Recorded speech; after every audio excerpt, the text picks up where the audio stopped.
जो लेखक है वो लिखता है कि भगवान श्री कृष्ण की दिव्य आत्मा और कर्ण की दिव्य आत्मा दोनों आपस में परलोक में मिली थी, दोनों की मुलाकात हुई थी।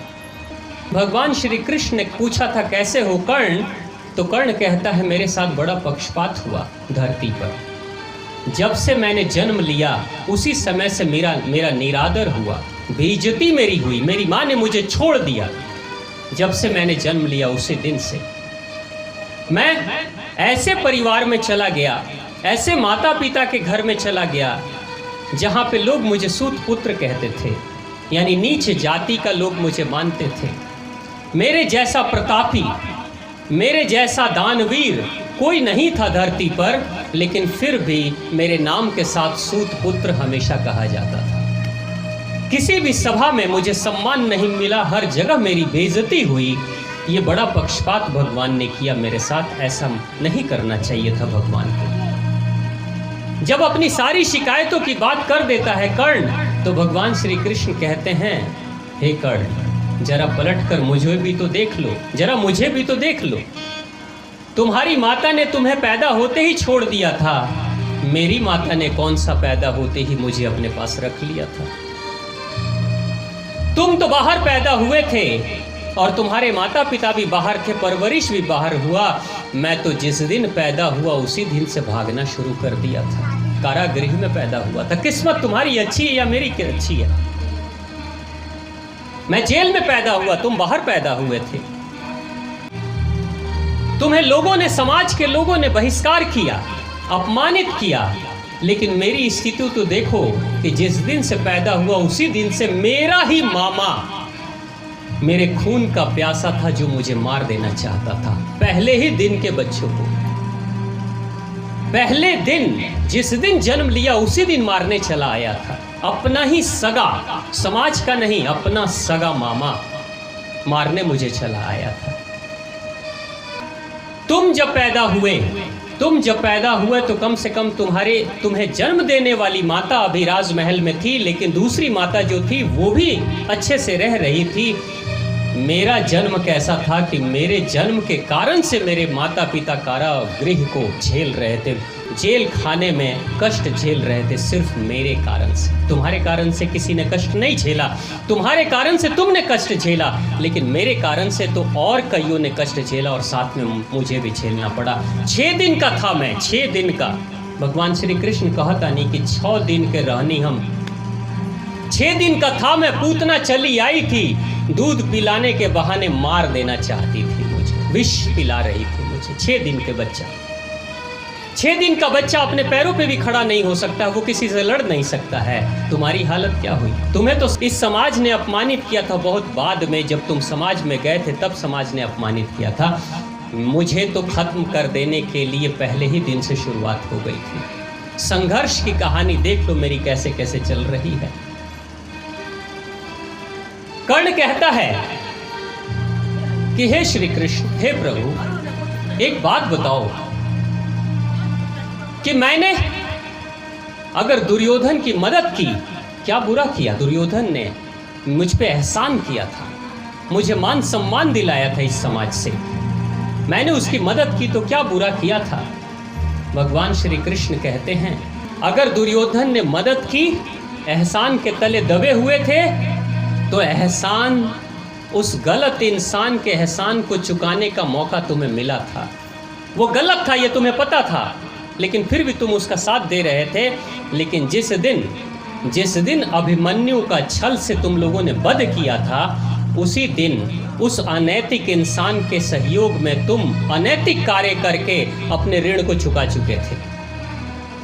ऋण चुक गया था तुम्हारा, उसके बाद से तुम्हें छोड़ देना चाहिए था दुर्योधन को।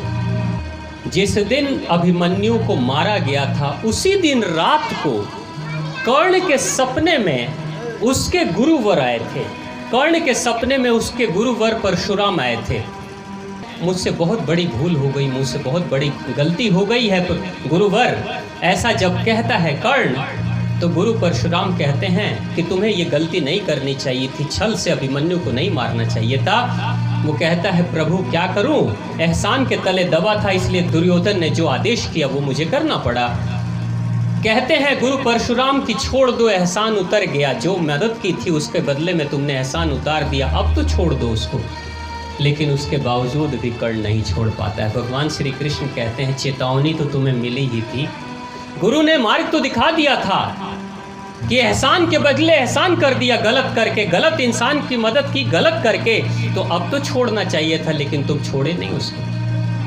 और धीरे धीरे करके उसके सभी गलतियों में तुमने साथ देते रह गए। मुझे भी गलतियों का प्रस्ताव आया था मेरे पास में, दुर्योधन ने मुझे भी प्रस्ताव दिया था, लेकिन मैंने कहा कि नहीं, मैं ऐसा नहीं करूंगा, मैं अपनी जिंदगी का निर्णय खुद करूंगा। हे कर्ण, जिंदगी चाहे जैसी भी हो गई, जन्म चाहे जैसा भी हो गया, तुम सूत पुत्र हो गए, मैं ग्वाला हो गया, मैं क्या हो गया, ये हमारे वश में नहीं था। मैं किस परिवार में जन्म लूंगा ये मेरे वश में नहीं था, तुम किस परिवार में जन्म लोगे ये भी तुम्हारे वश में नहीं था। लेकिन जन्म के बाद जो कर्म किया तुमने वो तो तुम्हारे वश में था, निर्णय तो तुम्हारे वश में था ना। तुम चाहते तो दुर्योधन का साथ छोड़ सकते थे, जब देखा था कि दुर्योधन गलत कर रहा है तो तुम छोड़ सकते थे, लेकिन तुमने छोड़ा नहीं। तो निर्णय करने का जो निश्चय है वो तो तुम्हारा होना चाहिए था, तुमने वो किया नहीं।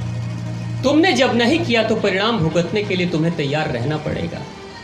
भगवान श्री कृष्ण से कर्ण कहता है, प्रभु मुझे तो धोखे से मारा गया, मुझे तो धोखे से मारा गया। अर्जुन की इतनी क्षमता नहीं थी कि मुझसे युद्ध करके जीत सकता था। भगवान श्री कृष्ण ने कहा था, धोखे से मारने का सिलसिला शुरू किसने किया?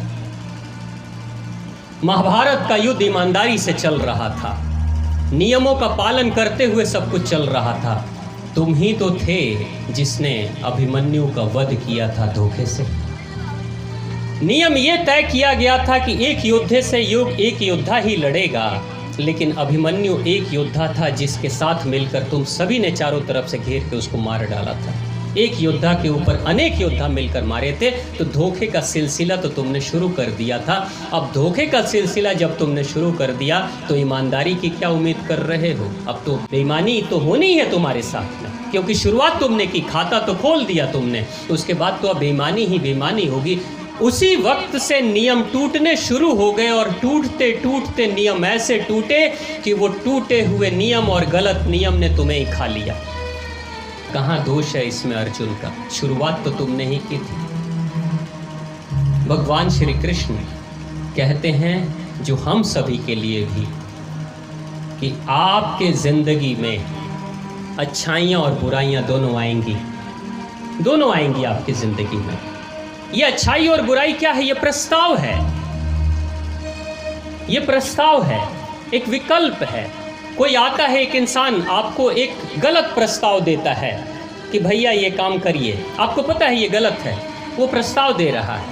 एक दूसरा इंसान आता है और आपको एक अच्छा प्रस्ताव देता है जिसके बारे में आप सोचते हो ये सही है, मुझे ये करना चाहिए, इसको स्वीकार करना चाहिए। लेकिन अच्छे और बुरे दोनों प्रस्ताव के बीच में सामने तो आप खड़े हो ना, हाँ और ना कहने के लिए कि मानूं कि नहीं मानूं। बुरा इंसान भी आपके ऊपर जोर जबरदस्ती तो नहीं करता है ना कि मेरे प्रस्ताव को मानना ही मानना पड़ेगा।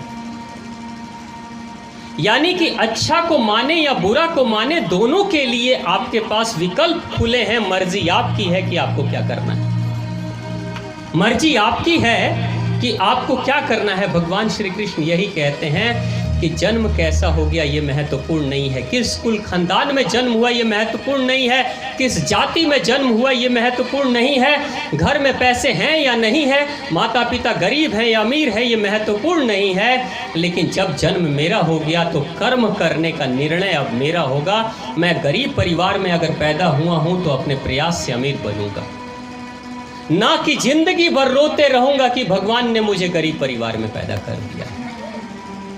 यानी कि प्रत्येक समय हर बार भगवान श्री कृष्ण यही कह रहे हैं हम सभी से आज के दिन, आज की रात्रि में यही कह रहे हैं कि मेरे बच्चों, आप भी अपनी जिंदगी की कमियों को ही हमेशा मत देखते रहना कि हमरा लगे ही नहीं है, हमरा लगे वो नहीं कि, हमरा संगे लोग धोखा देता, हमार पड़ोसी हमार शिकायत करता, हमरा घर वाले लोग हमरा के मदद नहीं के करत। ई शिकायत मत करी लोगिन, जौन बाटे ओकरा के स्वीकार कर ली लोगिन, ओकरा में से का अच्छा हो सकता ई करे के कोशिश करी लोगिन। जौन आदमी बहुत रोवेला नु, अपना ज़िंदगी में कमी के नाम पर जौन आदमी बहुत रोवेला, वो अपना ज़िंदगी में कभी कुछ अच्छा काम ना कर पावेला।